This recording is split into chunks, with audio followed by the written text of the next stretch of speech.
bụ ikpọku mmụọ nsọ na ịrịọ ngọzi. Ndị Igbo nwere nkwenye na ịwa ọjị n'ala Igbo bụ ụzọ esi akpọ Chukwu, ya bụ Chukwu okike abịama,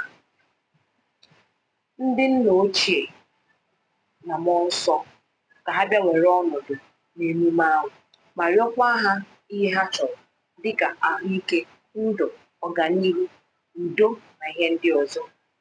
Ikpọku mmụọ nsọ na ịrịọ ngọzi bụ ihe ndị bekee kpọrọ spiritual invocation and blessing.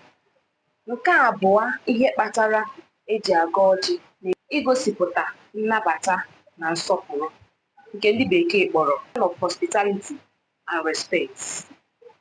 Ihe a bụ ige ntị ile anya n'ala Igbo ịfụ na mgbe ọbụla mmadụ bịara be mmadụ, a ga-ebu ụzọ nye ya ọjị iji gosi obi ọcha na nnabata anabatara onye ọbịa ahụ bịara be mmadụ. O nwere ike ọma mbụ mkpụrụ ọjị, o nwekwara ike iji ihe ndị ọzọ dịka aṅara, mmanya, nri maọbụ mmiri wee chere onye ahụ ọjị. Ọtụtụ obodo na-ejikwa ego were echere onye ọbịa ọjị. Mana ebe ọbụla ijere dịka nwa afọ Igbo, o wee bụ na ejighị ihe ọbụla bụ mkpụrụ ọjị maọbụ ihe eji edochi anya ọjị were nabata gị, biko nwaafọ bie mbọmbọ ọsọ, bie mbọmbọ ọsọ n'ihi na ndị ahụ maọbụ onye ahụ anabataghị gị nke ọma.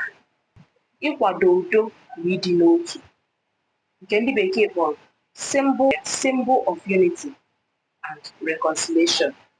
N'ezumezu ọbụla, na nzukọ ọbụla maọbụ n'ọgbakọ ọbụla, a na-ebu ụzọ waa ọjị iji gosi ịdị n'otu ma gosipụtakwa udo a chọrọ n'etiti onye ọbụla. Ọ bụrụ na ọ nwere onye na onye na-eso okwu, a ga-esikwa n'ụzọ agọmọjị a mee ka ekpezie esemokwu. Nke anọ ihe kpatara eji ebu ụzọ agọ ọjị n'emume ọbụla: ichekwa omenala na njirimara Igbo, ya bụ nke ndị bekee kpọrọ cultural identity and continuity. Ịwa ọjị na-eweta ma na-akwalite nsọpụrụ omenala na ọdịbendị nakwazi njirimara Igbo n'ụzọ ziri ezi. Ịmalite mmemme ụzọ ziri ezi, foundation of formal proceeding. Ịwa ọjị bụ ụzọ esi akwalite mmemme ọbụla n'ala Igbo. Ọ na-egosi na mmemme ahụ dị nsọ ma kwesị inye nsọpụrụ. Ị hụla ihe kpatara m jiri sị na tupu okwu ọbụla ka ọjị kwuo okwu? Ya bụ na abịaghị emume ọbụla, tupu amalite ihe ọbụla a na-eme, a ga-ebu ụzọ gọọ mkpụrụ ọjị. Ị mara na ọjị ekwugo okwu nke ya tupu ihe ọbụla a na-eme ebe ahụ ebidozie. Ya bụ tupu ndị ọbụla nwee ike ikwu okwu.